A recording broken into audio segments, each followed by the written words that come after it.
Assalamualaikum warahmatullahi wabarakatuh. Kami dari kelompok 12 beranggotakan Hilmi Alamsyah, Diva Nur Salsabila, Vigo Rasyadi, Nabila Sita, Tazkiyah Maharani, Zalfa Salsabila Putri, Yunia Risma, Kartika, Aini Dia, dan Fahmi. Di sini kami akan menjelaskan mengenai tantangan menghadapi new normal di semua jenjang pendidikan. Saat ini, kita sedang berada di masa pandemi, yang membuat pembelajaran di semua jenjang ini menjadi pembelajaran dalam jaringan. Namun, ini tentunya menjadi tantangan di setiap jenjang pendidikan. Yang pertama, tantangan menghadapi new normal pada jenjang sekolah dasar. Berikut merupakan perkataan Yusran TB sebagai Konsultan Nasional Pendidikan.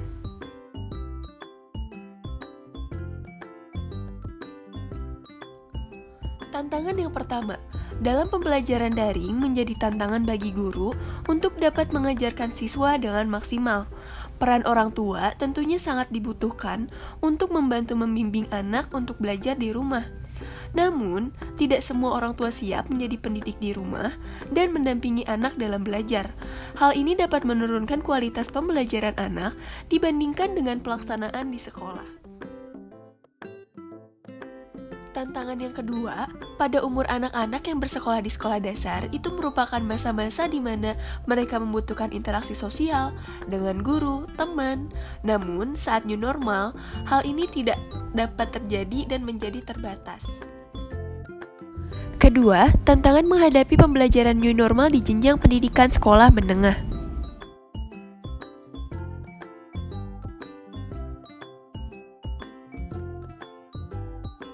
Tantangan di sekolah menengah ini, yang pertama, pemahaman setiap siswa yang berbeda. Ini merupakan tantangan yang paling umum, karena singkatnya, dalam pembelajaran langsung, jika tidak mengerti, siswa dapat bertanya langsung. Sedangkan saat ini, terkadang guru tidak dapat merespon langsung dan cepat, karena guru pun disibukkan dengan hal lain pada saat masa pandemi ini. Yang kedua, konsentrasi belajar anak tidak baik. Di rumah tentunya banyak sekali gangguan yang ada, dan terkadang orang tua tidak semua mengerti kondisi anak pada saat pembelajaran daring. Ada yang terkadang memerintah anaknya melakukan berbagai hal, dan hal tersebut membuat fokus anak dalam menyimak materi menjadi menurun. Yang ketiga, kendala jaringan.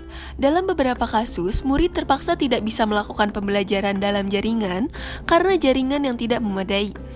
Tetapi, hal tersebut sudah disinyalir oleh pemerintah dengan pemberian kuota oleh Kementerian Pendidikan dan Kebudayaan.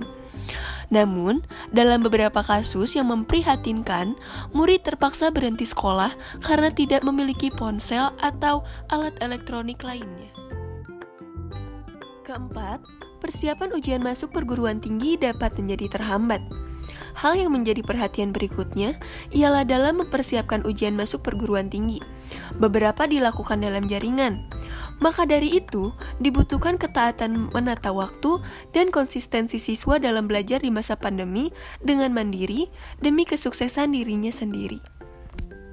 Tantangan new normal di jenjang kuliah. Tantangan yang pertama adalah pemahaman setiap mahasiswa itu berbeda-beda. Yang kedua adalah sulitnya belajar mata kuliah praktik jarak jauh. Yang ketiga, kesulitan bekerja sama dengan tugas berkelompok. Dan yang terakhir, menurunnya konsentrasi belajar mahasiswa dan masalah paling umum adalah masalah jaringan. Pendidikan di era revolusi industri 4.0 di tengah COVID-19. Di era reformasi 4.0 di masa pandemi ini, kita terpaksa melakukan pembelajaran secara daring, atau bisa disebut juga dengan e-learning. Tentunya, bagaimana caranya kita harus tetap melakukan pembelajaran dengan tetap mempertahankan kualitas di masa pandemi ini. Ada 6 hal penting dalam menerapkan e-learning. Yang pertama adalah meningkatkan keterampilan internet dan literasi komputer. Dosen dan mahasiswa harus meningkatkan keterampilan internet dan literasi komputer dan memanfaatkan media komunikasi audio atau video dengan visual yang baik sebagai bahan untuk membantu pembelajaran agar tetap berlangsung dengan berkualitas. Yang kedua adalah menentukan kembali capaian pembelajaran. Capaian belajar biasanya ada dalam rencana pembelajaran semester atau RPS. Saat e-learning, RPS tidak perlu diubah secara total, namun cukup dengan menentukan kembali capaian pembelajaran mana yang dapat disampaikan secara e-learning dan mana yang tidak, karena tidak semua capaian pembelajaran dapat terpenuhi dengan pelaksanaan e-learning. Yang ketiga adalah dosen menjamin kesiapan materi kuliah dengan perspektif. Belajar mandiri dalam format digital sedemikian rupa sehingga mahasiswa mudah memahami materi kuliah, terutama jika diberikan secara luring. Untuk mata kuliah umum, dasar, keahlian, dan pengetahuan terapan, penyampaian materi kuliah dalam bentuk ringkasan kuliah sebaiknya dihindari. Akan lebih tepat jika dosen memberikan catatan kuliah menggunakan software simulasi yang open source ataupun rekaman audio video.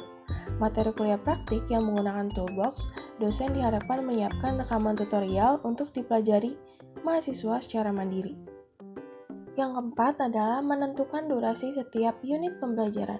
Durasi pembelajaran erat kaitannya dengan beban belajar mahasiswa atau Student Learning Time atau SLT, yang ditentukan dengan jumlah satuan kredit yang diambil mahasiswa. Penentuan durasi pembelajaran ini penting terutama dalam penugasan untuk mahasiswa. Pada dasarnya, tugas yang menyita waktu dapat membuat beban belajar mahasiswa menjadi jauh lebih tinggi dari beban kredit yang diambilnya. Yang kelima adalah asesmen dalam bentuk kuis dan tugas mandiri. Asesmen dalam bentuk kuis dan tugas mandiri lainnya harus direncanakan sedemikian rupa, sehingga kualitas soal tetap memenuhi taksonomi level yang sesuai dengan jenjang program studi. Dan yang terakhir adalah kampus harus mempersiapkan infrastruktur dan bandwidth yang cukup.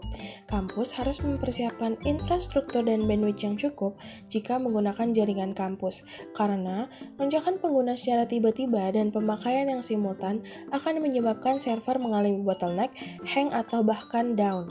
Sekian dan terima kasih. Wassalamualaikum warahmatullahi wabarakatuh.